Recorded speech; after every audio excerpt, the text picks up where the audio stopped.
Approaching a large olive tree on a blistery summer day, a road-weary Roman soldier stops to refresh himself at a well.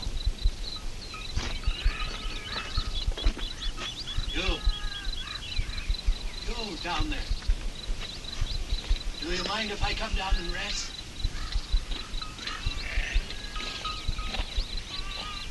I have a thirst from a long journey.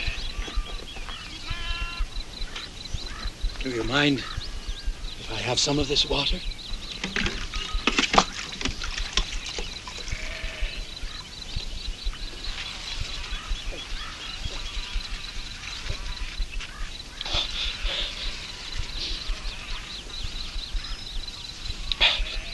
Thank you. Thank you very much.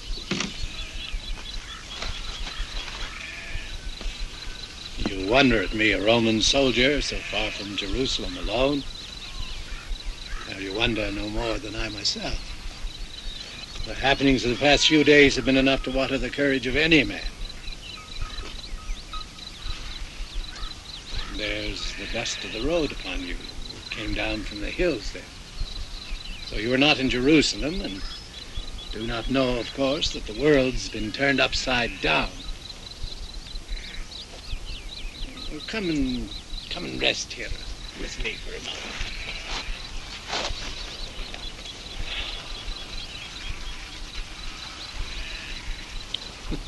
moment. No, I haven't lost my senses, though it'd be no great surprise if I had.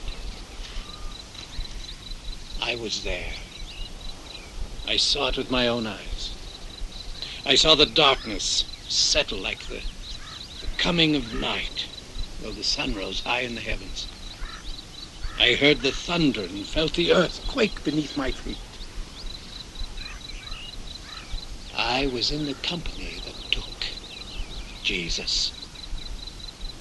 You may have heard of him. Strange fellow who called himself the King of the Jews.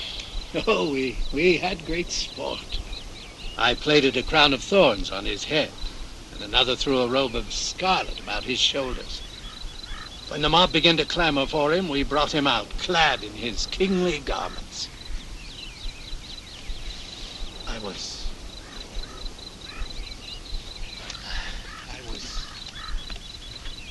astounded by the crowd. There's no explaining this people of that strange God. No offense to you. This man, Jesus, seemed harmless enough to me. He was silent even when we stripped him and beat him. But the cry went up, "Crucify him! Crucify him!" I shall always hear that ringing in my ears. Well, a soldier is used to suffering and death. I'm no different from the others. I've warmed my blade on human blood often enough, but I soon lost stomach for this. You see, there were guards, but there was no need of them as we marched him to Golgotha. He made no move to escape. It was almost as if he had been born for that moment. The cross was so heavy he stumbled under the weight of it. I would have liked to have carried it myself, but I did not. Instead, I helped to stretch out his hands and drive nails through his palms.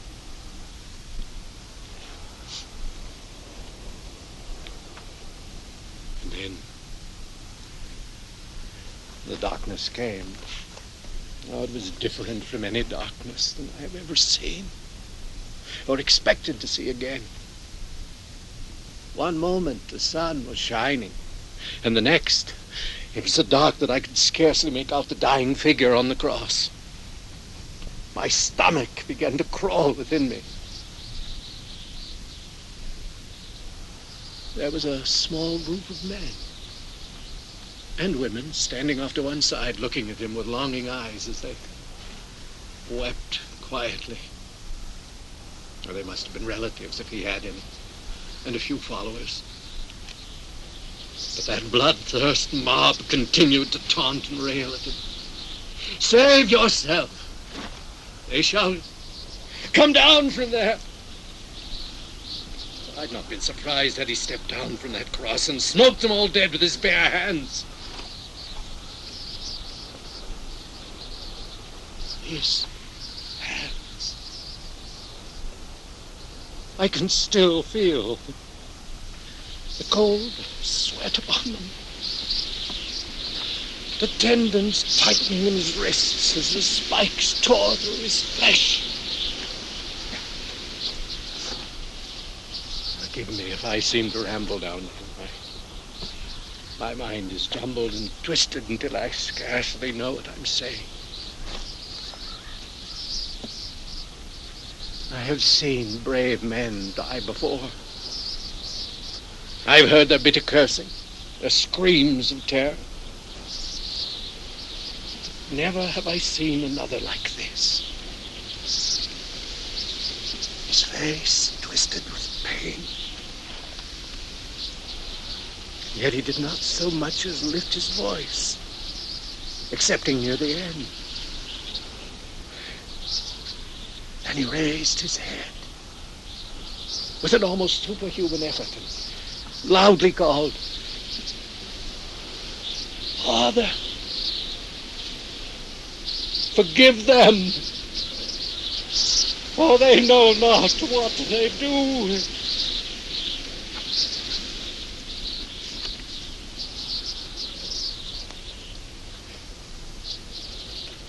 Well, that stopped them. That struck them dumb, for his voice carried a tone of authority. They stood there looking silently at one another, wondering, and then the shout went up again. Oh, don't ask me what happened after that. I only know that I was standing guard when the earthquake came. The ground shook beneath my feet. There was thunder, and the rocks of Golgotha were torn apart. Cracks opened in the ground, and buildings trembled on their foundations. Frightened.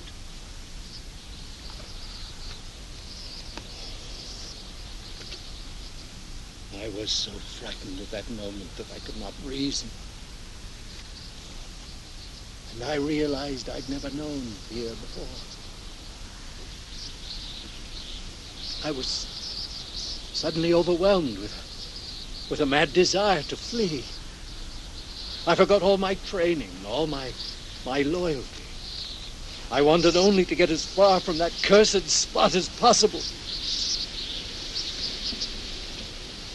Oh, don't ask me why I came here, or how long since these things have taken place. It may have been yesterday, the day before, a week ago, I don't know. One cannot measure the length of hours when his very soul is burning.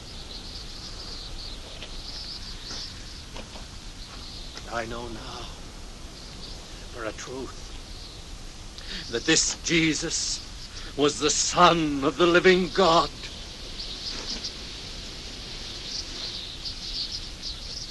You're smiling.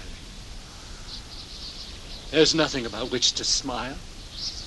There can be no joy in the crucifixion of God himself unless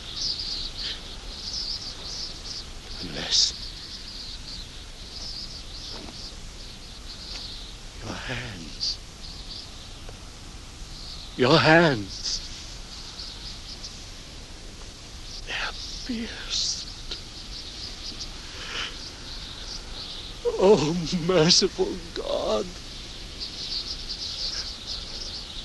Oh, God.